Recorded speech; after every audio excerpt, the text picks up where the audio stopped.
Chris, your dinner's ready. In another 5 minutes, I'm playing a game. All this and more coming up on This Week in Retro. High-resolution color graphics. This land of high technology.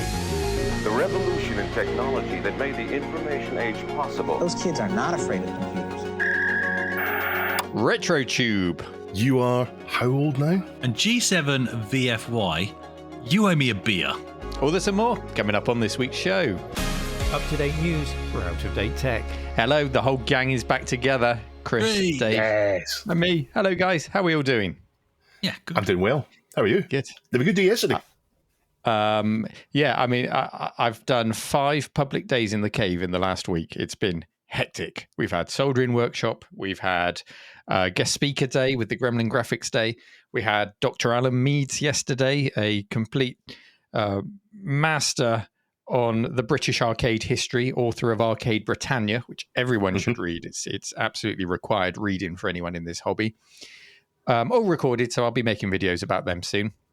And today I had a stack of pancakes, bacon, and maple syrup, and I am now sat scoffing chocolate seashells. What are they? Gillian chocolate seashells, because it's my birthday today. Oh, happy birthday. Happy birthday, Neil. And I got the I've got a little bit of cash in a birthday card, and I love it when that happens on my birthday because it means a trip to the retro gaming shop in Swindon, down to Retro HQ. So I'll be doing that this week to spend my pennies. Awesome. Just to let people know, we record at 10 o'clock in the morning, so on any other day of the year, it would not be acceptable for Neil to be sitting there munching chocolates before 10 a.m. No fillings yet. The life of a Make the YouTuber. most of it. Anything else, Neil, this week? Yeah, I'm making a video this week about the Console 8, which is another one of these wonderful projects that Heber downstairs have made as part of the Retro Collective. It's we're hoping, very low cost Z80 base, so it's got a real Z80 CPU in there, chunk of RAM, an ESP, which means you can reconfigure the way the graphics work and the sound works. Obviously, we'll get it to a standard for launch, and that will be sort of your baseline, but it's possible to tweak and improve that. But essentially, it's a low-cost console that you turn on, and it immediately goes into BBC Basic. Boo bip, ready. I was Start going to coding. ask that if it does Away you the go. boobip. The boobip's essential. Oh. It hasn't, but I've been told that's been coded into the latest revision, which I need to update mine to, flash mine to. So it's just hopefully a cool educational tool, a hobbyist tool. It almost takes me back to when the Raspberry Pi first came out, and you were thinking it's for all this kind of stuff. I don't know if you saw the Pi 5 has come out this week, Yes, or last week, and it's talking about PCI Express, and it's like we've added an on-off switch to it, and all of this stuff, and it's almost becoming more and more PC-like, you know? Right. It very much is. I feel as if the Raspberry Pi is now, here's what we can do for a set price. Here's the most computing you can pack in to a small device for 60 quid or whatever it is. Yeah. I was having a conversation with someone last week, and they raised a very good point. They said they shouldn't really be celebrating the fact that they've put an on-off switch on, because one of the beauties of the Raspberry Pi is if you've got it in an arcade cabinet, if you've got it in a project, as soon as you turn the power on, it comes on. So why isn't anyone asking, do I need to be able to press the on switch to turn it on? I'm sure they've thought of it. Oh, true. But, there's all these things that sort of move it away from what I feel like was its original vision. But I still think the Raspberry Pi is a wonderful thing, of course. So I feel like the Console 8 kind of strips things all the way back to something of that original vision of basic programming, nice and simple, and hopefully we can get people interested. So I'll make a video and we'll see what people think about it. Yeah. Chris, how's your week been? Yeah, not too bad. I've actually, I wasn't sure what to mention because I've been playing some games and whatever, but last night I was stuck into Red Sector Demo Maker, which I haven't touched in freaking 30 years. Yeah, did you ever play about with that? Yeah, so Red Sector Demo Maker on the Amiga is a thing where we used to watch mega demos. We used to watch Jesus on Ease and Spaceballs and all the rest of it and go, wow, that's amazing. They must be incredibly talented coders. I wish I could at least just do scrolling text and greets on my Amiga. Yeah. So you put this thing in and it almost makes you feel like a demo coder. You can type in your mates' names. You can make them do a little sine wave across the screen and a star field. and all of that stuff. Yeah. So we're going to see a video on your channel about this. Oh, no, not at the moment. But actually, do you know what? There is so few, and not to, rain on Andy Wood's parade that has done a video, but there's so few videos about how to use it. And it's not easy. It takes hours to just sort of tinker around, play with values until you get what it's actually doing. It took me a long time to actually remind myself how to use it. And a lot of the stuff is about preloading things like fonts and objects and stuff like that. The reason I've been playing about with it is because I want to use it to make a video for the Perth Amiga users group next meet. So the promo video, I want to actually, I'll probably merge it with actual footage of a previous event, but I want all the text and the animation to look Amiga. I just think that would be really cool. And so this is a cool way of doing that. So that's what I've been playing.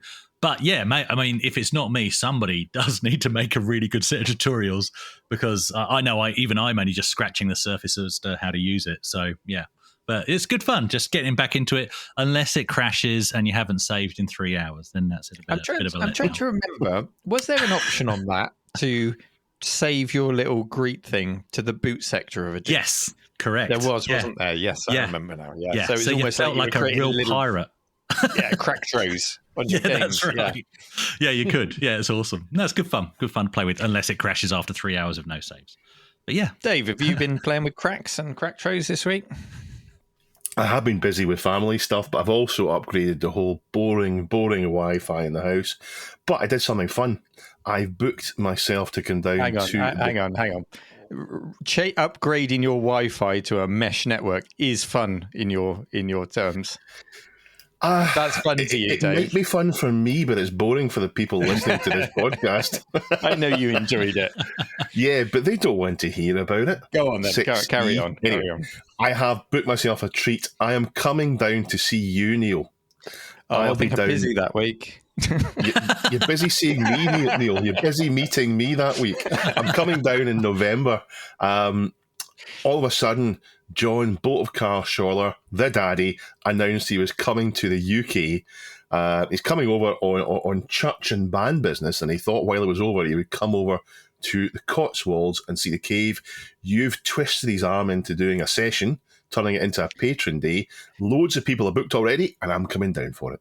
Yep, so many of you will know of the podcast Amigos Retro Gaming and all of their other, I don't want to call them sister podcasts that they do together. Family. Their podcast family. But Amigos Retro Gaming, always hosted by John and Aaron. And John is making a trip over, so we've made an Amigos Patron Day, hopefully, and it will be opened up to the wider public once their patrons have had first refusal of tickets. And then we're going to get Aaron on the video screen, and they're going to record a live episode from the cave in front of a live studio audience. And I know that's on the Sunday. On the Saturday, I know they're going into the Cotswolds. They're going down to the model village in the Cotswolds, Bolton on the Water. So they're going to have a really good get together with John, and I'm really looking forward to it. And Dave, you're coming down as well.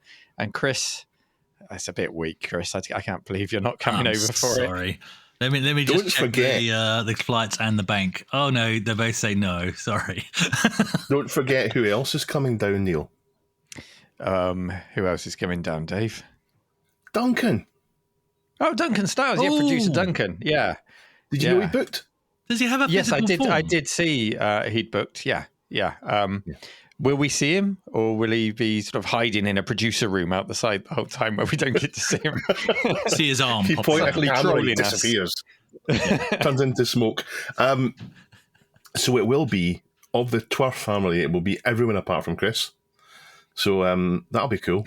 Maybe. Feel free to lay on the guilt, Maybe we can do a recording on the Monday from the cave. I don't know. We'll try. We'll have to work out what we do there. We'll see who's staying, what we can do. We'll at the very least get some video clips or pictures for the show to share with people, and we will out producer Duncan on the show. His face, we'll get his face on the show, and he can edit it himself, and then put a big black circle over himself. Excellent. Should we get into this week's news in brief / housekeeping? No, because that's done later on in the show, Neil. Okay, I have been off for a while. What do we do now? So we go straight into story one. Let's go straight into story one. Let's do it. Retro is rad, according to the YouTube culture and trends team over at Google. According to this article on socialmediatoday.com, submitted by Dr. Local, retro gaming has seen a huge surge on YouTube over the last year. They reported that there were over 1,000 times more uploads of videos related to retro gaming in the first half of this year compared to the same period in 2007, which sounds impressive, but I'm sure there is a huge number more users on YouTube this year than there were compared to 2007. So you could probably apply that to most topics. However, it makes for an impressive headline. And the bulk of these uploads fall into the 1980s period. So I've got some stats for you. Everyone loves a stat. For the first 6 months in 2023, there were 110,000 uploads related to retro gaming in the 1970s. 675,000 uploads related to 1980s retro gaming videos, 550,000 about the 90s, 145,000 about the 2000s, and then 100,000 about 2010 retro gaming. I mean, we're on the borderline retro gaming 2010s onwards, aren't we? So stop patching those. Yeah, the 1980s seems to be where the retro gaming buzz really is right now on YouTube. Now, I'm not a stats guy normally, but I did find this really fascinating. And it's nice for YouTube to actually recognize our little corner of the internet, although it hasn't addressed my usual gripe with YouTube, which I think I've raised on the show before. If you ever see YouTube celebrating anything, even retro gaming on Instagram, on Twitter, on anything like that, they always pick a young, beautiful 20-year-old with a full head of hair talking about retro gaming. They never pick us old boys. That's true. Go on, a bit more representation, please, YouTube, on your social media. Anyway. Violin music there, Duncan. Yeah. Beyond the article, make sure that you follow the link to the actual YouTube page with all these stats on. There's lots more information on there, and we'll put a link in the show notes. Broadly, YouTube found that retro content fell into one of 4 categories, and Chris, as a content creator, I'm sure you can tick all these boxes. There was extension of self, which is tours of personal collections, relation to others, which is collecting, playing with or against other people, financial investment, flipping, collecting, commenting on the value of games, and preservation. There? Sorry, what's that? Did you just swear there? Me? Flipping. Yeah, flipping. I think so. Flipping. That is flipping. A swear word. Flipping heck, flipping games, and the preservation or the continuity of history. So keeping the history of video games alive. I think anyone who makes retro content on YouTube has ticked all of those boxes at some point, if not all in one video. 60% of videos are about hardware, which I found interesting. And I do find hardware videos tend to be more popular, particularly if you have access to the original hardware to show people, because software can be emulated. You don't need to go and look up a YouTube video to try out a game. For example, you can source the ROM legally, fire up your emulator and try it out. From an international perspective, Great Britain ranks 5th for retro gaming content views. Number 1 is the USA with 370 million views in that 6-month period, followed by Japan, Russia, Brazil, and then Britain's in 5th with 59 million views. 58 million views, of course, were all on This Week in Retro. The rise of retro on YouTube has been recognized, but do any of us find this to be a surprise? Dave? Well, I'm pleasantly surprised to see it being discussed, but the number itself is not a shock. I am surprised, though, about the numbers of chocolate in his mouth. 80s versus 90s. I would have thought that 90s would have been much more popular. I always feel as if the console side of things gets more coverage. The kind of the 90s Super Nintendos, and then on to your N64s and your Sega PlayStations and all the rest of it. I always feel as if that gets more coverage than the micros, Neil. Do you think maybe we're entering a period where there's so much retro content about that sort of stuff that people are maybe trying to break out and learn more about other things? Because there's only so many times you can watch the history of the Super Nintendo, or where did Mario come from, and that sort of stuff. You could be right. And I do notice with those videos, there's not so much about the hardware. They open them up and they maybe do a mod on them, but really that's it. It's more about the history of the game. So maybe that's it. But I'm certainly pleased to see that the micros are getting it stuff, because the micros really belong in the 80s compared to that. If you look at the graph, you can see it really go. Each 3-year step has a huge increase, and that includes a step from 2019 to 2022, so it has continued. However, we all know that in that period there was a big up spike in that because lots of people were at home and had much more time for it. So I wonder if it's going to level out a bit, because it must have reached near saturation there. I just hope it's sustained and it keeps at the level it's at just now rather than dipping down. We're definitely seeing more interest in retro and nostalgia in general. Stranger Things seem to be the vanguard of that. Yeah, when you're talking about numbers there, it's nice seeing it go up. I don't really care if it's going to dip, because when you think about the millions and millions and millions of people that are watching this content and interested in it, there's plenty for our little This Week in Retro community to have nice conversations with people, which is what we do it for. We know we're never going to have 1 million subscribers on this show, but it's fine. So why are we? Are you sad that there might be a dip? Would it make you sad to see a dip, Dave? A crash would make me sad, but a dip would be okay. A dip's not the end of the world as long as there's still interest there, which there will be. I mean, it would need to go back to the kind of the 2007 era where all the retro stuff cost a tenner, as people keep telling you, for it to be really bad. So you're right. A dip wouldn't be terrible. I mentioned Stranger Things, and I think that was the kind of the vanguard of a kind of retro entering the mainstream. Lots of people were right into that, and then it seems to have opened the door for lots of TV and film covering 80s nostalgia and gaming. And they always seem to have some element of gaming in it as well. It seems to be one of the things they reach for as a kind of a sign of the 80s. Atari. I think you're right. Internationally, I like to think things like Life on Mars in the UK started to have a bit of an effect on that as well. Oh, yeah. Break Out the Quattro and stuff like that. So if you're not in the UK, you might not be aware of that series, but it was a cop show, wasn't it? All about someone who had gone into a coma and was living out their life. That's not a spoiler, is it? You knew they'd gone into a coma. Hang on, have we spoiled it for everyone? Well, episode 1, but it is the basic premise. Yeah, I think that was how it was told. Plus, it's been a while now. They had a sequel to it. They did. They had Ashes to Ashes.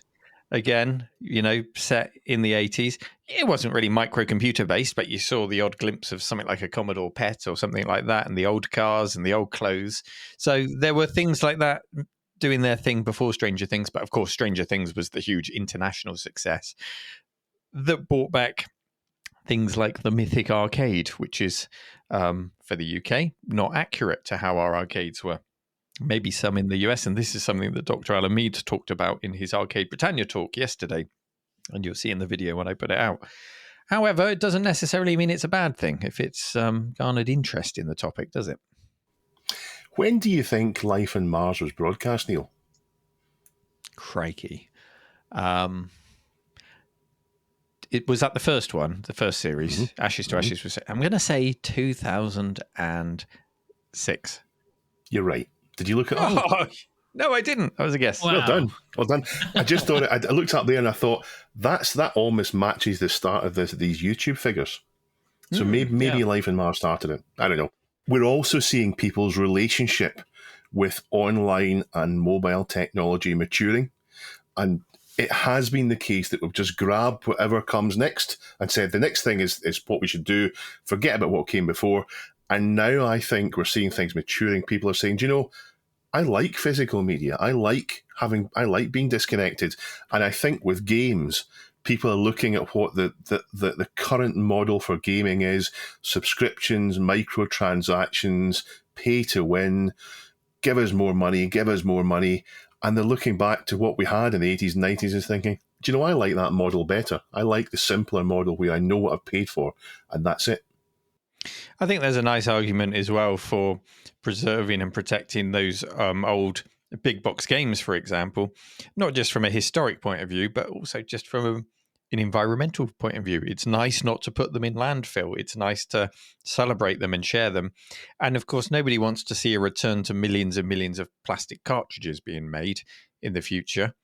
I do love a physical special edition game when it comes out, but it's not going to happen, and it wouldn't be environmentally sound to go down that route.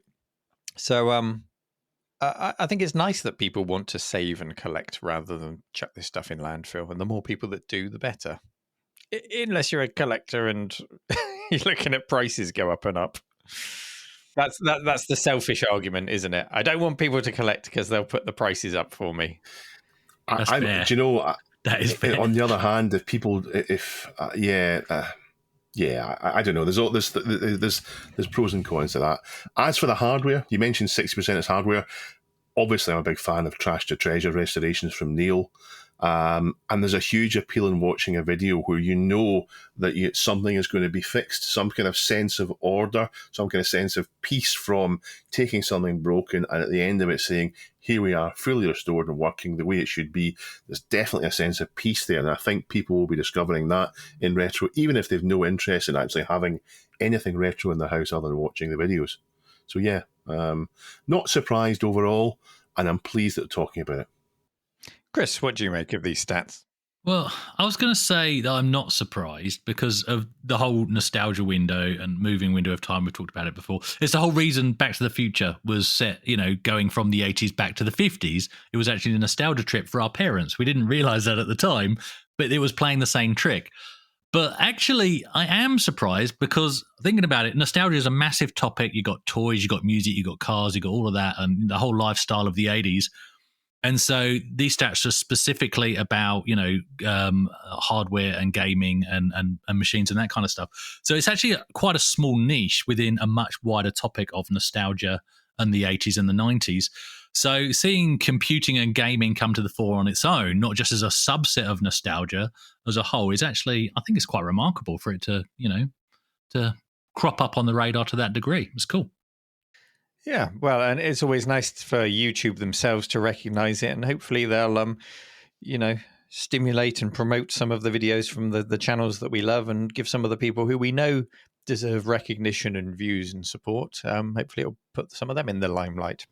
We shall see. You mean yourself, don't you? No, you mean yourself? yourself? Say like Chris. I was about to say like Chris, and you went and spoiled it, Dave. You went and spoiled it. Anyway, all links are in the show notes to this story and other stories that we talk about today. Do go and have a browse of those stats and let us know your thoughts over on our Reddit, reddit.com/r/This Week in Retro. Give me a P. P. Give me a C. C. Give me a B. Bzz. Give me a way. Way. What have we got? PCB way.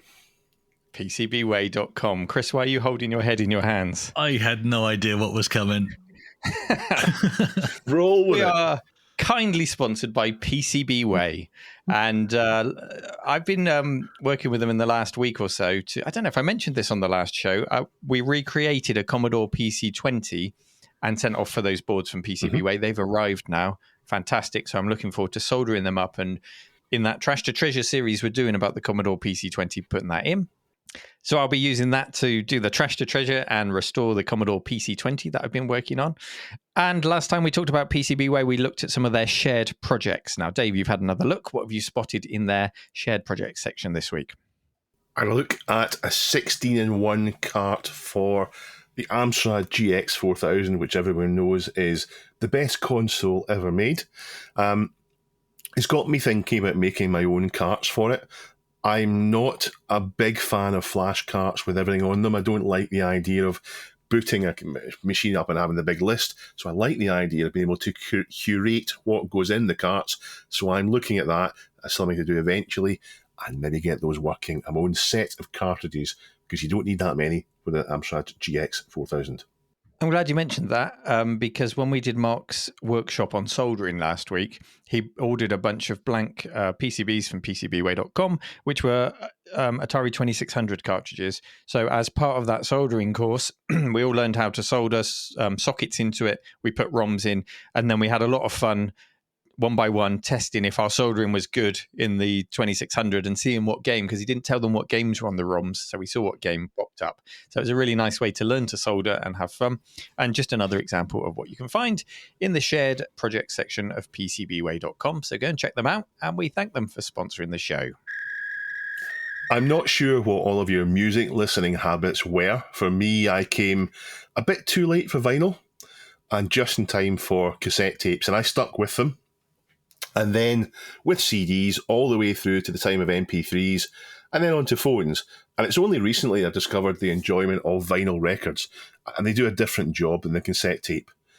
And I didn't know Neil was going to talk about retro nostalgia earlier on, and it kept me thinking about this story and about people returning to these things. It's not like me to talk about retro, is it, Dave? I know. You know what I mean, though.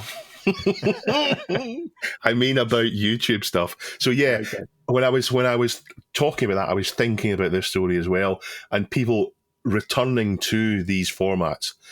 So I've returned to vinyl, and I've toyed with the idea of returning to cassette tapes. I've even bought the old Iowa that I used to have, and I've still got it to repair.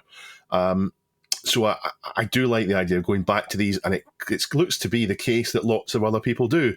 Now, I didn't actually start out with computing on the cassette tape. I know, Neil, that you were slumming it with your 464 and tapes, but the first computer in my house was a BBC Model B with a 5.25, 5.25-inch disk drive borrowed from my mum's school, and then a 6128, a CPC 6128 with a 3-inch disk drive.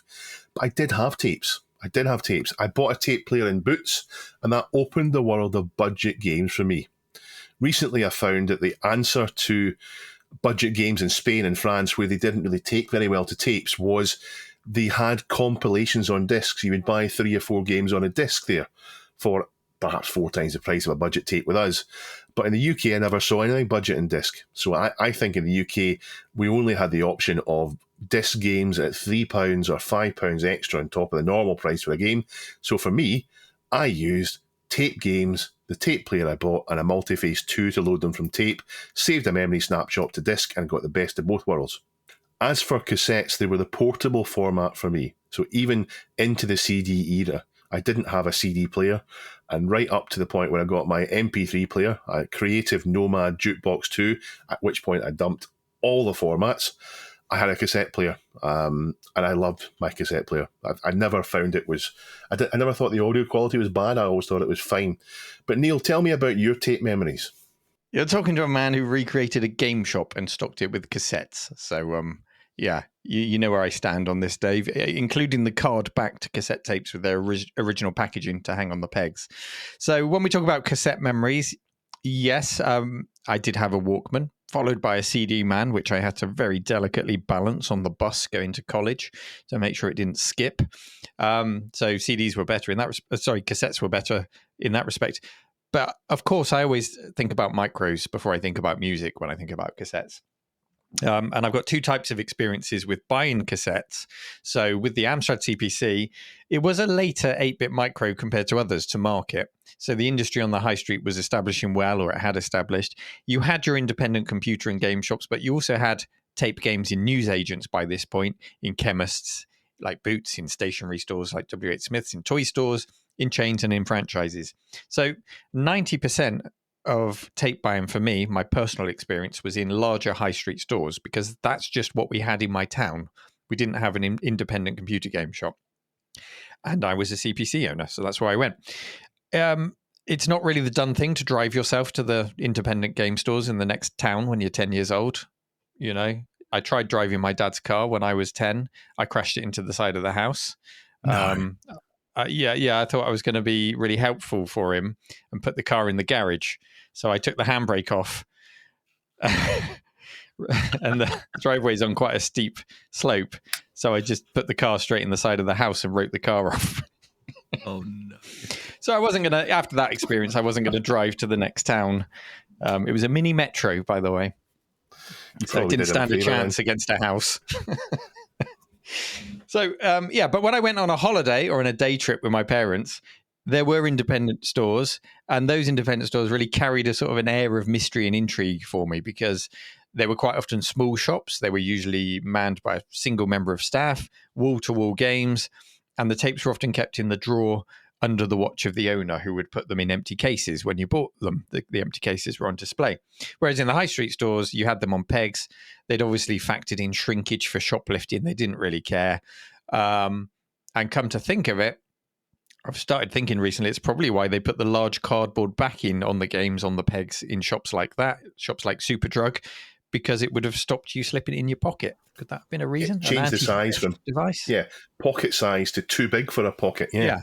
True. Yeah. So I think maybe that's got something to do with it. Nothing to confirm that. It's just when I was just mulling over how I might shoplift cassette tapes, thinking about this topic earlier. I thought, those will be quite hard ones to nick.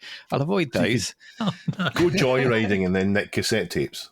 Exactly. Yeah. What a childhood I had. And then at home, I had the British Standard Argos computer desk. Do you know the one I'm talking about? MDF, like a pine veneer that was peeling at the edges, space to tuck your legs in at one side, little bookshelf on that side as well, on the side. And then on the other side, 3 drawers, little red plastic handles on the fronts of the drawers. And those drawers were stuffed with tapes, spine up so I could see what was on them. To be honest, a large proportion of those were actually original games. There were pirated games in there. We had a twin tape hi-fi, so I could pirate things easily. But when a game cost £1.99 and your pocket money was £2 and you're in town, it was always an impulse that I couldn't resist. So I would more often than not come home with a tape in my pocket that I paid for with the receipt. Would you have paid the right price, or would you have swapped the stickers over because you're a thief? No, you're talking about the 16-bit era there, Dave, so we'll move on.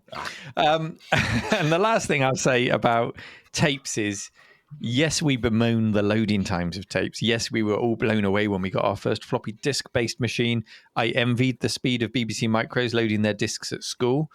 That was the norm for you, Dave, because you had a BBC Micro, posh boy, and your 6128. The BBC Micro was borrowed, and do you know, I agree with you in tapes. Tapes are fine. The loading time isn't as bad as what people say. People now do it in the lobby for online games and updates and all the rest of it. It wasn't bad, and it wasn't the 45-minute nonsense that you hear people talking about. It was 5 minutes, 10 minutes. Oh, God, there was that TV show, wasn't there, where the guy went, and it used to take 30 minutes to load a cassette game on a ZX Spectrum. Well, it did. It was 5 minutes if it loaded first time. And the problem was, seldom did it load first time. So you'd rewind, adjust the volume, try again, rewind, adjust the volume. There's your 30, 40 minutes. Maybe on your Spectrum, but I remember the CPC being pretty reliable when it came to loading games. Yeah. Unless you rubbed magnets all over your tapes, Chris. I was not meant to do that. I thought that's how you clean loading them. Games from tape was an absolute non-issue for me. Loading, the anticipation of a tape loading, that was part of the joy of the experience. You didn't have a mobile phone. Line by line. You weren't contactable outside of a knock on the door or someone calling the landline, plucking up the courage in case it was your parents that answered and they wanted to talk to you. You know how it was. And you would just focus on something for 5 minutes while it loaded, a magazine, cassette inlay, other tapes to decide what you might play next. Dinner, you might load the game, go down for dinner, come back up, and it was loaded and ready to go. You'll remember some of the Oliver Twin games, shouted when it was loaded. Your game's loaded, or whatever it was. Let's play Dizzy. I can't remember what they shouted. Robin Hood. So you knew, you could hear from downstairs it was time to go back. It was the opposite, Chris, of your mum calling you down for dinner. It was the Oliver Twins calling you back up to play on your computer. Nice. Your game's ready. Put your dinner down. So you would do that. It was a non-issue. And I think I know that, Dave, you sometimes express the same feelings as I do on this topic. Yeah. I'm as nostalgic for having that time, that patience and that peace of mind as I am for the games themselves. And some of that is the cotton wool of being a kid, and some of that is a less connected world that we lived in. Yeah, and the time and the patience and the peace of mind is something I'm trying to get back to these days. My attention span has been hammered by modern technology, and I've done it myself. And I like to get back to that point. Peacefully reading a book, loading up a game from tape, putting in a cassette to listen to something, that kind of thing. Yeah, I like to get back to that. Chris, what about you? Yeah, well, for me, in terms of tapes for games, it was the Acorn Electron first of all, which, you know what, is only after I bought an Acorn Electron that I realized it kind of loads in blocks on that. So if it fails to load a block, it will change to searching rather than loading, and you don't have to rewind back to the beginning, which is what I did as a kid. You can just basically sort of ride the rewind button and try and find the beginning of the block that it needs to load next. So you don't have to go back from scratch, which is fantastic. But I had the Spectrum Plus 3. That was my first Spectrum. So yes, it had the disk drive, just like your Amstrad. But again, for the same reasons, I bought, had a tape deck and just loaded games from tape because I'd either get copies from my mates or it was budget pocket money games. And yeah, same memories of, well, for me, I have very real memories of many failures of trying to load on the Spectrum. And so having to rewind right to the beginning of the game, give it another go. Yeah. I wonder if I went down to Boots one day and I bought the Boots thing intended for loading games from tape. And I wonder if at that point, which would have been maybe 1986, 1987 at the latest, I wonder if at that point they had it right down to a T to what exactly was the best data set to use for it. And I wonder if that's why I never had it. I really had no tape problems at all.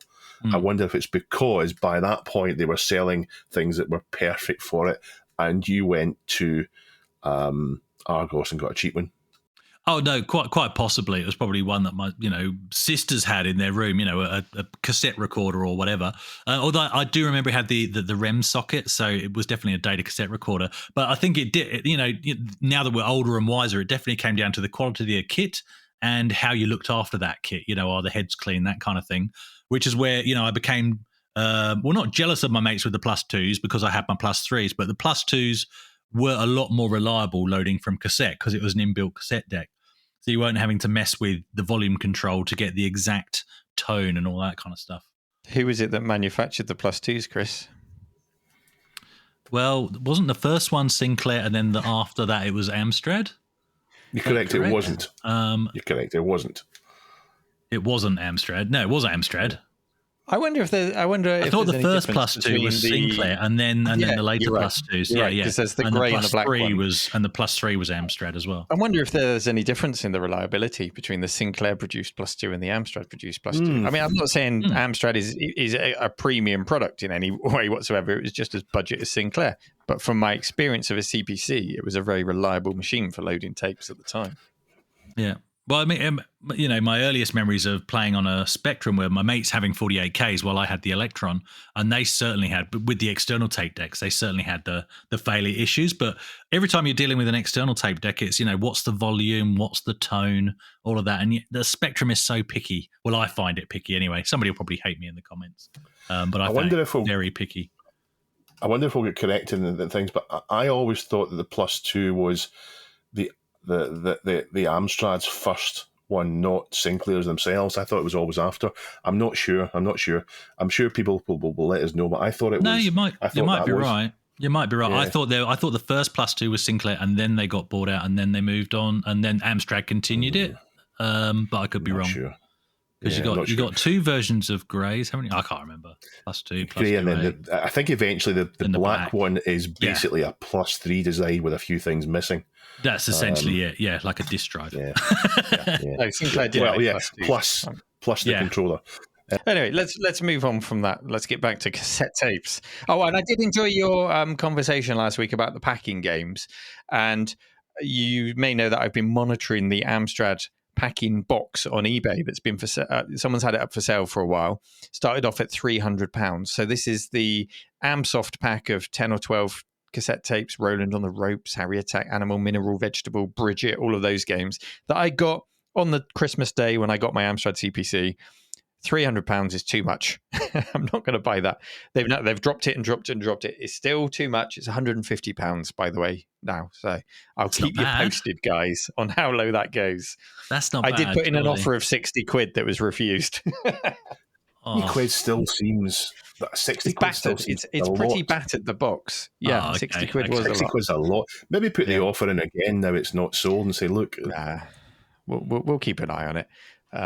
But I did like the fact that they listed it as one of a kind. You won't find another one of these for sale anywhere. And there's another one on eBay. There's another one right there. Except this one. Yeah. Except that other one. Yeah. Don't look at that one. Anyway, one day I'll get it. Anyway, let's get back on track, Dave. No, Chris, have you got any more points to make about cassette tapes? Only for cassette from a music perspective. I don't know if you're into retro synthwave or anything, but I've got right into that, and there's a couple of tracks that they mimic halfway through. They mimic the warble that you get from a cassette that's either been chewed or maybe your Walkman's wearing down. And I love that, because even though we hated that at the time, your batteries are nearly gone, but you still got a train journey to complete. So you're going to keep listening to your Guns N' Roses at half speed, because that's the speed the motor's going at. And now I've got real nostalgia for that failure, that complete and utter failure. Yeah. There's a band called Gunship who do things like that wonderfully. Great. That's it. Yeah. Gunship. Yeah. Now, the reason for this discussion is a submission from Pajako, who tells us about a CDM story in which Maxell remind us that they're still making tapes. The UR range from Maxell, hence the title of the story, is Type 1 tapes, so they're not the best tapes made ever. And I've done a little bit of research and I found that they're okay, and you might actually be better, rather than getting the newly made ones, getting new old stock ones, because there's loads and loads of new old stock about. But the brand new tapes, they look very much like the TDK one that Chris held up for almost a fraction of a second. There we go. Same kind of 80s design. I don't like the 90s design of the tape boxes with all the CD stuff, and the 90s design. The 80s ones I like better. I've checked on Amazon. You can get them in the US of A, where they're $12.50, and you can get them in the UK for £11 for 5 tapes. So that's not too bad. I think that's reasonable. And I am slightly tempted. To get them and transfer the vinyl onto tapes and use that in my cassette player, my portable cassette player, but I won't be doing it until I've got all the things caught up on, so it's years away, if anything.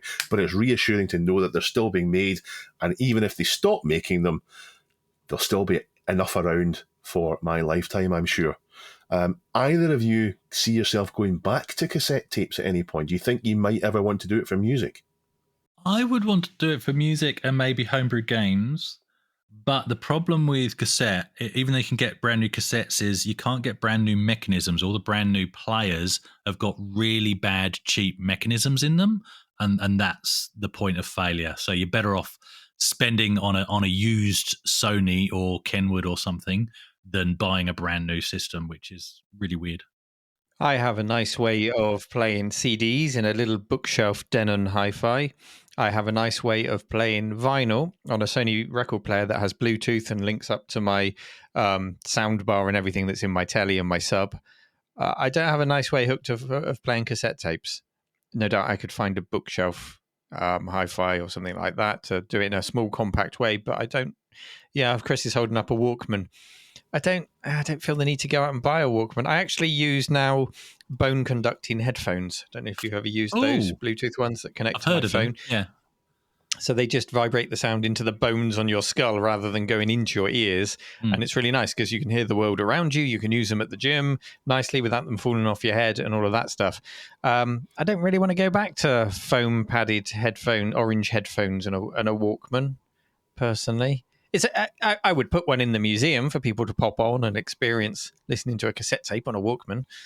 But no, I don't have nostalgia for that, I'm afraid. Fair enough. Sorry. Fair enough. It's not this week in cassette tapes, guys. Well, in my view, I think you are 90. I want some because you are not too inconvenient for me. Housekeeping time with Dave is here. Have no fear, he'll keep things clear. It's housekeeping time with Dave. Housekeeping and news in brief this week, then. The stories that you submitted that didn't make it to conversation pieces, but we think you'll find interesting nonetheless, over at reddit.com/r/this week in retro. Stories included, we learned how Keith Haring used, is it Haring or Haring? Keith Haring, a famous artist, used an Amiga to create his distinctive artwork.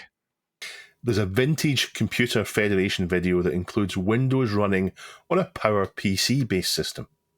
A man builds a 1980s video store in his basement. Google is killing their podcast service and moving everything over to YouTube Music. It's not really a retro story, but, you know, it affects our show. Yeah, is this them trying to make the YouTube Music product look better? Or are they moving away from podcasts? I don't know. I use Pocket Casts on my Android phone. Neil, what do you use for yours? Spotify, to be honest. I use CarPlay because I do most of my podcast listening when I'm driving, and I just hold down the button and say, play me the latest episode of, you know, Amigos, the Retro Hour, This Week in Retro, They Create Worlds, whatever it is that I'm listening to, and it will just bring it up, and it usually does it through Spotify.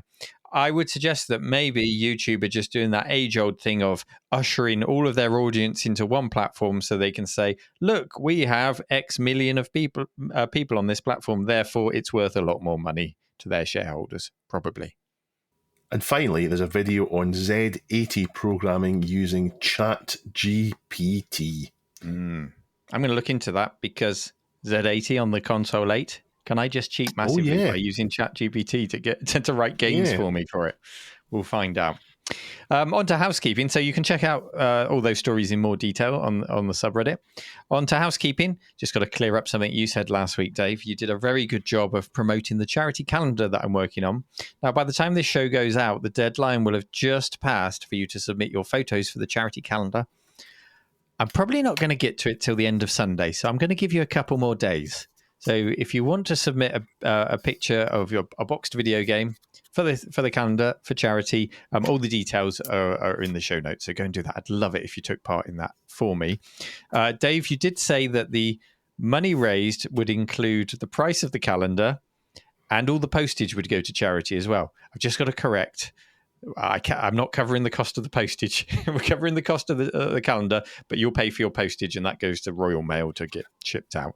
Otherwise, it would end up costing me thousands of pounds in postage.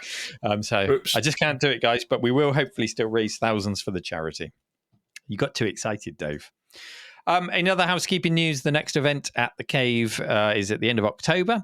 We have Linux Jedi, a.k.a. Andrew Hutchins. He's coming to present the PyStorm project and show us lots of Amiga goodness, examples of the PyStorm, where it's been, what it does, where it's going. And as usual, just a great hangout at the Cave in the Arcade Archive at the Retro Collective. So head over to retrocollective.co.uk to book a ticket to come to that event. Any other housekeeping from you guys? So following up on the Amiga stereo separation, I've ordered a base MX PCB for my Amiga. So maybe I'm going to end up in a happy place in terms of stereo separation, which would please Chris and stop him going on an all-out assault on me for it. I'll let you know when it's here. I'll let him have a chance to set it up. I'm super busy coming up, so I don't know when I'll get it set up. But the idea is it takes the sound from the Amiga and decides what should go to both channels and what should stay separated. Duncan, it's time to get your bleeper out. Other Retro Matt has a submission in this week about Molyneux blockchain bullshit. The antidote to the rose-tinted defense on the pod a couple of weeks back, evil. So Matt is not happy with me. No, I missed that episode. I wasn't on that one. And when I was listening back to it, I was thinking, I did a lot of research on him for interviewing Molyneux, who, of course, as you mentioned on the show, stood me up twice. So he was already in my bad books for that reason.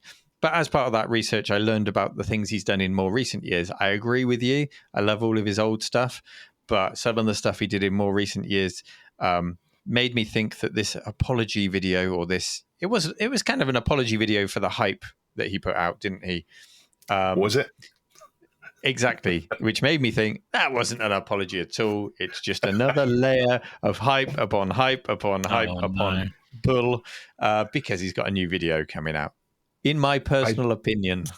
Yeah, I did enjoy the article was great. The last paragraph in the article before they led you on the next one. The last paragraph in the article they did all the setup and saying he's apologising, and then the last paragraph they said, yeah, and he's got a new game coming out, so and they implied that's why he said it all. So the blockchain, the new game, as they say in the PC Gamer article that Matt said, it says the blockchain-based business simulator developed by Molyneux's 22 Can studio is set to go live in October 26th. Legacy will be seamlessly integrated with Gala Chain. Now, Duncan, can you bleep again, please? Anything to do with crypto and blockchain is I don't want anything to do with it. I'm not interested in it. I won't find out about his new game. I won't play it. I won't read up about it. I've no time for it. He doesn't care, Dave. He's already made the money. I know. He's already raised millions and millions on this game. So, but really, yeah, it's coming in. At least it's coming in at a point where it will fail because blockchain is yesterday's news. It was designed when it was all booming, and it's all now just for chumps.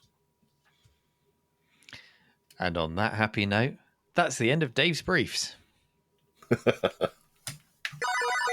I've taken one for the team this week, guys. I love a good B movie, which is kind of a paradox when you think about it. And I've really enjoyed some clangers for all the wrong reasons. But this weekend, for the good of the show, I sacrificed 1 hour, 40 minutes plus ads of my life that I'll never get back watching a movie that was posted in the subreddit by one of our listeners. The movie in question is called Brain Twisters, and it's from 1991. It's available to watch in full on YouTube, and the IP owners don't seem to care that it's up there for free, and I think there's good reason. They probably are too ashamed of it to bother to claim the IP. And it is, however, injected with adverts every 5 minutes, so enjoy that. And the plot is apparently that there's an evil corporation and it's doing mind control experiments, obviously on hapless college students, because it has to be, right? And they're doing these mind control students through digital media that they plan to then incorporate into computer games to send kids into a rage on demand. So, Chris, you didn't want to pay for YouTube Premium then? No. You get your adverts every 5 minutes. No, I'd rather just Is that not basically what they're doing with 5G now? Yes, it's exactly the same. Yes, absolutely. Anyway, apparently, I say that's the plot, right? Because it really isn't easy to pick up on the plot. You wouldn't have a bloody clue what was going on in this piece of rubbish movie. And there's no clear link to computer games until the closing scene, in which a kid who's playing a game, a computer game, shouts at his mum for calling him down for dinner. Yep, that's how evil he's become. Are the Oliver twins the heroes in this situation? Do they call him back up and save the day? That's right. That's the game. Anyway, yeah. Funnily enough, I mean, it really is, that scene really is right at the end of the movie, and it's the first glimpse of the computer game that you actually get in the entire 1 hour, 40 minutes, which is why you really don't have a clue what's meant to be going on unless you've read the plot line beforehand or you bother to sit through 1 hour, 40 minutes worth. Should have actually said spoilers.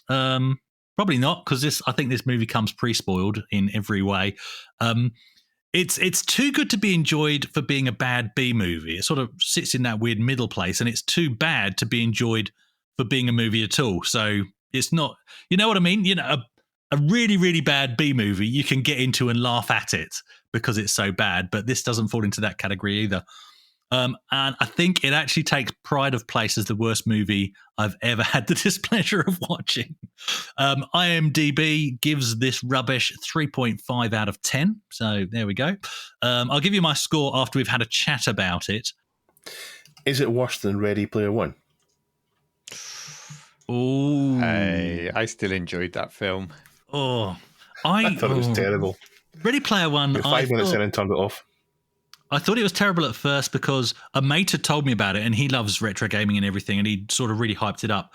And because I've been into Hunger Games and Maze Runner, I was expecting it to be that gritty, and it wasn't. It was almost this cartoony fantasy land. So I really didn't enjoy Ready Player One on first watch. When I returned to it later and understood it for what it was, I quite enjoyed it. Yeah, I actually did quite enjoy it. But anyway, well, speaking of chatting about this movie or movies, what the hell are we going to chat about? I mean, I hope you guys haven't watched this over the weekend, right? You didn't. Okay, Nope. it's just me then. So actually, let's discuss, because I think we've done movies and games and the tie-ins until over and over again. So maybe let's discuss the premise raised at the end of this movie. Did you guys ever recall being called down to dinner only to rage back that you needed another 5 minutes because you were mid-game? Or what was your first game-fueled rage that you can remember, Neil?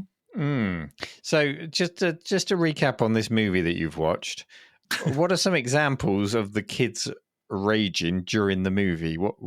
How do they rage? Do they like attack people or what? Yes, it's just random and there's no link to what's going on. There's just the experiments. All you see of the experiments is some lights being reflected off their faces, so you don't really pick up on the fact that they're supposedly watching a digital thing, because they've got lights flashing on their faces, right? Yeah, that's right. And then they go crazy. And then later, not necessarily straight away, but later they'll just suddenly go into a rage and slit somebody's throat with a closed pair of scissors, I might add. Like that this particular rage scene, I'm like, the scissors were closed. How did she even do that? Look, the level of this movie is, where you spot somebody closes a car door and 2 seconds later you hear the sound, out of sync sound effects. This is, it's a fantastic movie. Sounds ideal. Yeah. Yep. No, you know me, I don't rage. I think the idea about a game being interrupted and causing rage is amplified a lot by the onset of online gaming, because we used to have a pause key. We could just pause the game and then come back to it afterwards. But with online gaming, maybe in an MMORPG, you could log off safely. Even then, there's usually sort of a 60-second time before you disappear from the world. In an FPS, you can't do that. They carry on. They're just going to carry on massacring you. So yeah, you're more likely to rage in that situation. The game that did cause me some pain, caused me to rage, was Ultima 9 Ascension, a series I love. Its first foray into 3D graphics. It had 3DFX support. It was going to take me virtually in 3D into a land and into a lore which I loved and which I know Dave loves too. And what it actually turned out to be was a buggy mess. So this was in the late 90s. So we were online. The game wasn't an online game. We had UO for that. But we were on forums chatting about it, trying to get acceptable performance out of it. This is a game where people were buying high RPM, SCSI hard drives and RAID cards to try and get an acceptable frame rate out of the game. It was that bad. It was like everything you did. Every time you turned to face another direction in the game, the disc would start thrashing as it loaded textures. It was just, and the frame rate would nosedive. It was horrible. This did get better in time with some patches, but I tried everything to enjoy this game. I even formatted my whole computer and just put the OS on it and just put this game on it. I didn't go as far as SCSI hard drives, but I did everything I could to clear up my PC. Got no better. And then the final straw came when, despite the choppy frame rate and performance issues, I persevered. I put hours and hours into the game, and it decided it wasn't going to register that I completed a quest. Oh. Even though I'd completed the quest, the text came up saying you've done it. The special item was gifted to me. It just wouldn't let me progress off the island. It wouldn't let me go through the invisible barrier, which was another annoyance. Despite saying this is a great big open world game, it did actually pen you in to that section of the world that you were supposed to be in until you could progress. Even if I jumped back some saved games and did it again, it wouldn't register it. So that's when it all went back in the box. Box got chucked in the loft. And I think the Ultima 9 that I have today is one of the few games that I still have from my original collection, because it got pushed so far into the back of the loft. I completely forgot about it, and then one day dug it out. So it's one of my few original games. That and a copy of Comanche 3, which has holes in the front because I once used it as a target for BB gun shooting practice. That caused me a lot of rage. Ultima 9. Dave, did you rage over that one? You're wearing your Ultima 6 t-shirt today. No, I didn't. I dodged Ultima 9. I kind of fell off Ultima quite a lot with Ultima 8.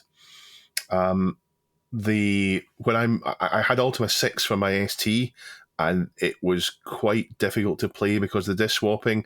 I played it a lot more on my PC, so I had Ultima 6, Ultima 7 on the PC, Ultima 7 Part 2, Ultima Underworld, Ultima Underworld 2, all in a really short period of time. And then Ultima 8 came out and it was disappointing.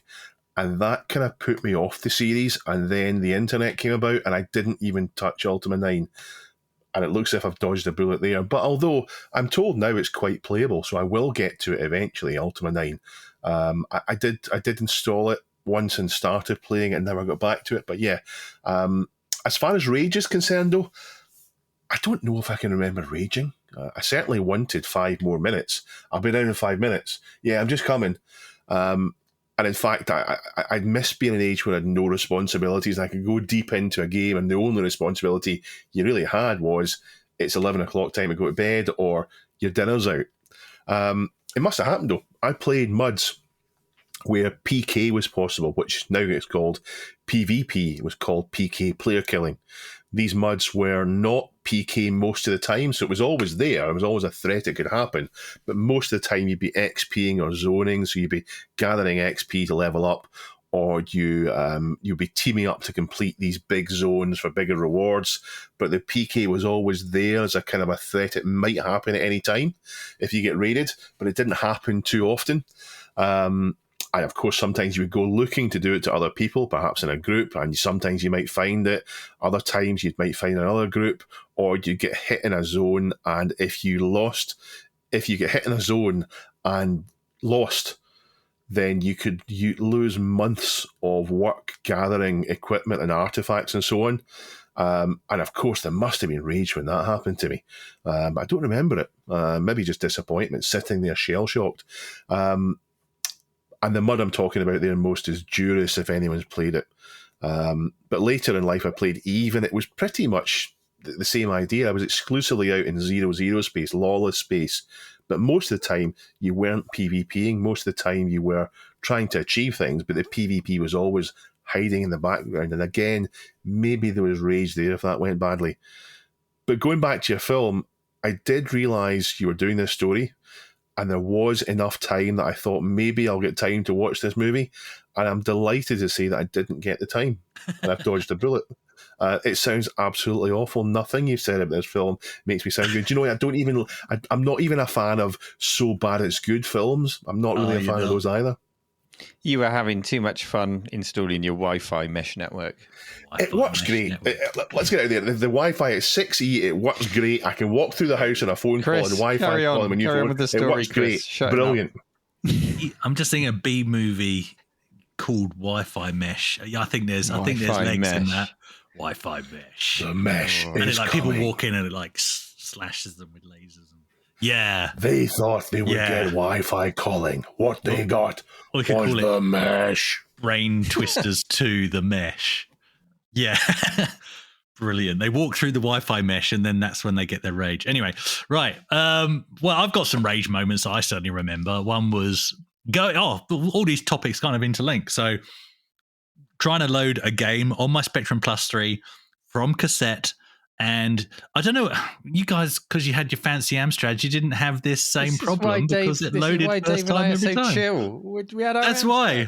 Whereas I grew up trying to load Spectrum games from cassette, which it turned into a ritual. Like, last time this loaded, I was sitting at that end of the bed and the door was ajar and blah. You know, you'd have to get everything just exactly right. Anyway, so this game's nearly loaded. I've been trying several times to get it loading. And then my mum opens the bedroom door to ask me something. And that's the exact moment it failed, clearly making it her fault. And I remember raging. I don't know what I said because, grew up in fairly strict home. There was no swearing back at your parents or anything like that. But there was certainly some shouting involved. And she went away very apologetically, and it wasn't her fault at all. Probably not.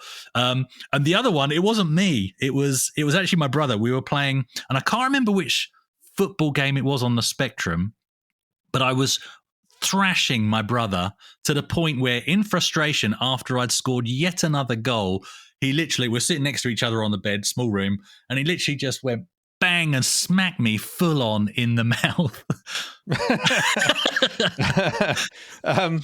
You mentioned there that you weren't allowed to swear at home. I certainly would get a clip round the ear if I even hinted at swearing growing up. Dave, were you in a sweary house? No, I wouldn't swear. I think swearing, my dad he will swear if it's something severe. So he's managed to get the balance just right where we can swear, but it has to be worth it. Yeah. Anyway, carry on. Yeah, well, punch in the mouth by my brother. That's the ultimate. Literally a punch in the mouth, like full on fat lip. Two of you assaulting each other and then Neil joyriding. Swearing's not the problem here. Pretty much. Yeah. So, I mean, that was definitely a game. For the rest of the game, I didn't let him win. I just ran around with the ball, but I didn't score another goal. That's how hard he punched me in the mouth. I still remember it. But anyway, but because of those sort of gaming memories and being aware that if you're mid-session, it is quite hard to break. I've always had kind of a respect for if my kids are, well, they're not kids anymore, but when they were growing up, if they were playing a game and it was getting towards dinner time, we got to the point where we basically would give them a 5-minute warning. And in fact, on one of their suggestions, we actually put a doorbell in so that we could press the doorbell, it would ring in his bedroom, and he'd know he had 5 minutes. And in 5 minutes' time, he should come down. But you're absolutely right with what you said, Neil. It's in our day, it was mostly single player, and it didn't matter if you just stopped there and then. Whereas now it's online, you're letting your team down.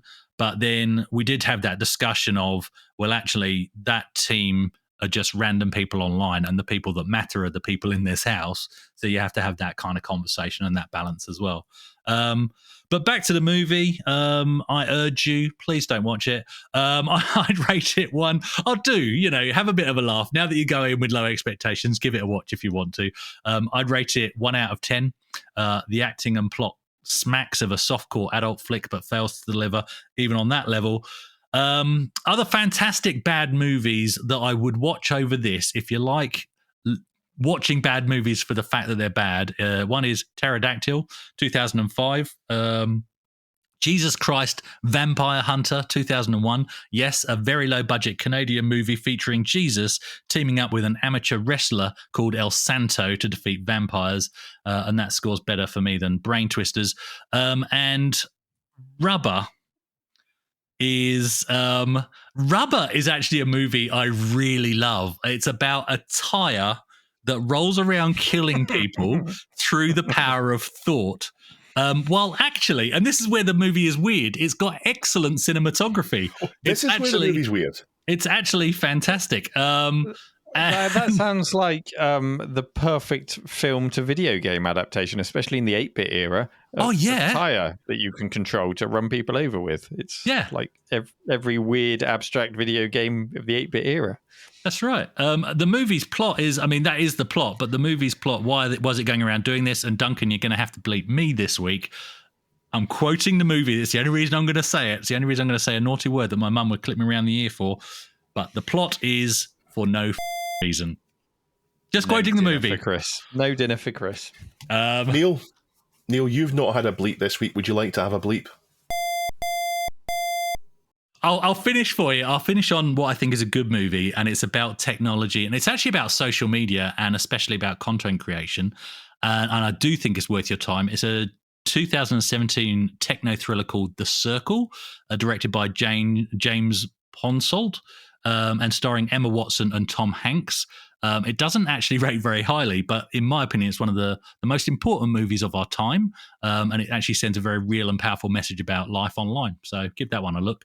But Brain Twisters doesn't. And that's 1 hour, 40 minutes. I'll never get back. So Reddit user G7VFY, thank you for your submission. You owe me a beer. It's time now for our community question of the week. So let's start with last week's question, which was, do you have any memories of Tandy/Radio Shack? The machines or the shops? Do you lament the loss of the shops? And the question went, I used to... Who set this question, by the way? Was it one of you? Was it both of you? Yeah. Yeah. Me. Yeah. Me. Dave. Okay. So Dave said, I used to use our local Tandy for electronic components. No, I didn't. No? No, this is Duncan's answer. Oh, Duncan's. Okay, yeah, that's sorry. Duncan's answer. Yeah. So Duncan answered, I used to use our local Tandy for electronic components for various projects. Do it in Duncan's voice.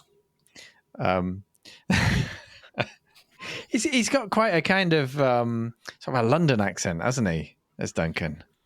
Am I right? We just hear him at the end of the podcast. Voice, then. Geezer voice. Oh, I used to use local Tandy for electronic components for various projects, but I used to love looking at all the odd stuff there that they would have in there. There were the usual cassette players and radios, etc. But then there were the things you wouldn't find anywhere else. Strange electronic gadgets and all those project kits. I'm sure they used to inspire and enable youngsters like myself at the time. Oh, and a bit farmery there. Somerset. And get into electronics. Online availability just isn't the same, as you don't get to browse and discover in the same way. I miss those shops. And Maplin, they seem to have gone too. Dunk. So that was Duncan. Is Duncan a pirate? or a farmer? I can't decide where Duncan's from. Duncan was doing a tour of England there. I think Duncan certainly brilliant. missed Radio Shack. So other people who miss Radio Shack include... we got some long answers. Obviously, people want to justify their answers this week. So I'll start with Roscoe. I've taken it out of contest mode, by the way. Roscoe's at the top and says, I miss Radio Shack. I remember the hodgepodge of electronics marked with Realistic or Archer brand. Some were normal things like clock radios, but the odd items that my young eyes observed were bizarre and magical. I didn't need them, but I wanted them. Just by browsing and seeing things I didn't know existed, I could solve problems that I didn't know I had. I miss my Radio Shack cassette tape splicer. Oh, nice tool that I would use to cut out the empty part at the end of side A on my mixtapes, so my auto reverse deck would start the next side of the tape right away. Do you know, I didn't know they were really a thing, tape splicers for your own personal mixtapes. I guess it would cut it and rejoin it in a single splice, would it? I've used a splicer for 8mm film, not for... Yeah, I know of it for film. Yeah. He says, I remember going off to college, I remember looking at the latest Tandy PC, but I bought a mistake instead. He says, I remember how they would almost accost you at the end of your purchase for your address and your phone number. Of course, they always wanted to send you the catalogs, didn't they? The last time I was in Radio Shack was 2010 or 11. I was looking at some electronic bits for my son's science project, and the great Isle of Parts I remembered was regulated to a sad, understocked, I think that meant relegated to a sad, understocked set of drawers in the back corner of the store, blocked by boxes of unsold inventory. Maybe it was depreciated or deprecated. Decapitated. Let's not go there. The rest were cell phones and RC cars. And now I'll shut up. I'm not going to have you dissing Radio Shack for RC cars, because I remember even at the height of Radio Shack being great, Radio Shack or Tandy RC cars were also cool. We all wanted a Radio Shack RC car for our... I think Christmas they belong at there. some point. I think we criticised them for having some tat, and it's difficult to say what's tat and what's not. Like MP3 players, maybe they did belong there. But yeah, there was also some just cheap electronics that could be made to look as if they were worth something, and that's the kind of tat we're talking about. So yeah. I've noticed that Starcade, the next answer, edited their answer at some point. Now, does that mean they put an answer that got the upvotes and then they went back and edited it? I mean, that would be a way of gaming the system, wouldn't it? It's probably just a typo that they fixed, but you know. Starcade 2084 says, while I'd stop into Radio Shack occasionally over the years, the last time, some 15 years ago, was to buy a coax cable stripper. The memorable purchase would have been in the late 80s. I managed to break my Atari joystick, likely from flinging it in frustration. So there's the rage we were talking about. I needed a new one for my C64.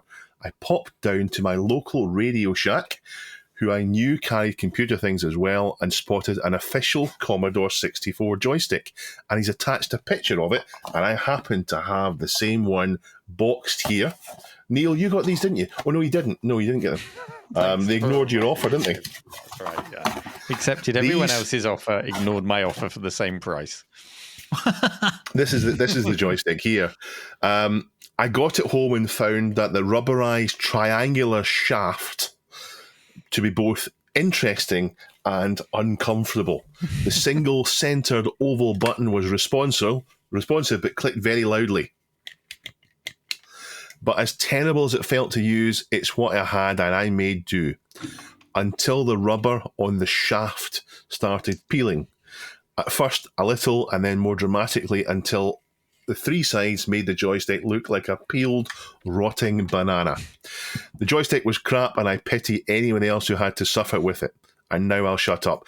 And yeah, it doesn't feel very good. I think it's fine if you're playing a game like a strategy or an RPG game, it'd be fine for that as a thing to select things. But trying to play a shooter with this would be murder.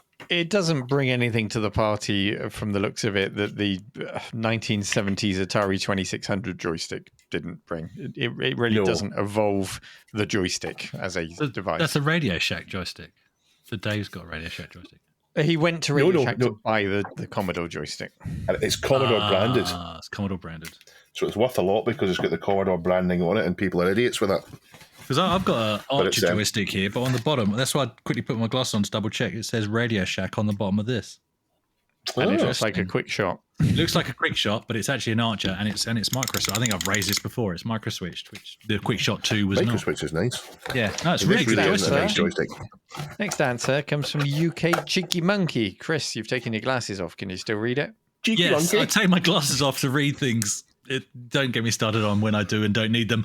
UK Cheeky Monkey, says, I remember first going to Tandy in Poole High Street to buy replacement needles for my mum's record player, which later progressed to buying my own gadgets. If I remember rightly, I learned that I could amplify the sound of an A500, probably a stereo, and bought a realistic SA10 solid-state amplifier that was really something, blasting the Amiga out of big speakers, not just from the TV. And he says, glorious separated stereo. He doesn't say that. I added that. We talk a lot about big telly, but big speakers need to get a look in sometimes as well. Yeah, definitely. Yeah. Lots of other big answers there, actually. Thank you to SDMat22. There's a huge answer there. Frosty Cheesecake, talking about going in the lunch hour from school and the fact that their Radio Shack had more games than Dixon's or Curry's, despite having a smaller shop. I would never have thought to go to Radio Shack to buy games myself. Maybe that's just a reflection of the nearest one to me. Tristed and Murder talks about cables and accessories. Yeah. Any other answers stand out for you guys? There was a few replies on the video saying that from people in the UK who had Tandy stuff. So we talked last week about how it wasn't that big a thing here. A few people did that. I knew some people would, and I'm glad to read their stories. I quite enjoyed reading their experiences with it because there was nothing really wrong with the systems.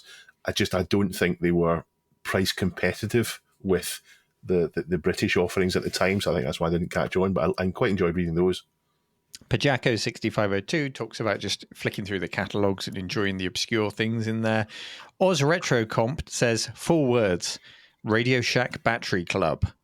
Now, I don't know what that is, but I'm guessing there was some kind of scheme. Maybe you could trade your batteries in or get cheap batteries or subscribe to batteries. I don't know. Did you go in and it was a club you all went, turned up, put your batteries in the bowl, and then you picked up? Maybe it's like Fight Club. You just turned up and beat the crap out of each other. Yeah, with your batteries. It was a Scottish thing where you turned up and you had to deep fry things in batter. Oz, you'll need to tell us, Tony. Tony, tell us what it was. So thank you to everyone who took part in last week's question of the week. Our question for this week, which you can answer at reddit.com/r/thisweekinretro, is: confess, what was your worst game or system fueled rage? What did you rage at and why? Or maybe at the dying of the light. Or maybe you were a bit, more chilled out, and you can just tell us why you didn't rage. But we do in particular want to hear your rage stories. The ragier, the better. How and why did you rage against the machine? Head over to our subreddit. Let us know. Thank you for taking the time to listen or watch. Please do comment, subscribe, like, or if you really want to, join our patrons at patreon.com/thisweekinretro to help support the show. And we'll see you same time, same place next week. Take care. Bye-bye. Bye. They're waving.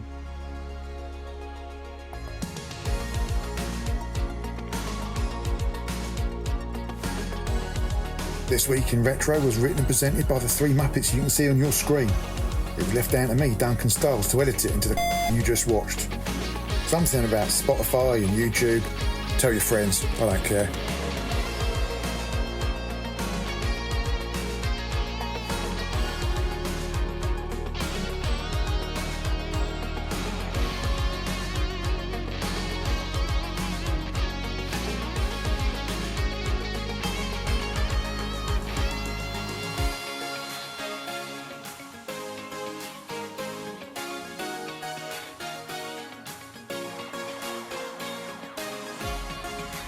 Join our community subreddit at r/thisweekinretro to suggest and vote on the stories we cover on the show. If you watch This Week in Retro on YouTube, please give us a like and subscribe to help us reach new viewers. If you enjoy our show and would like to support it, then please check out the link to our Patreon page in the show notes or description. Thank you for listening, and we'll see you next time for more up-to-date news for out-of-date tech.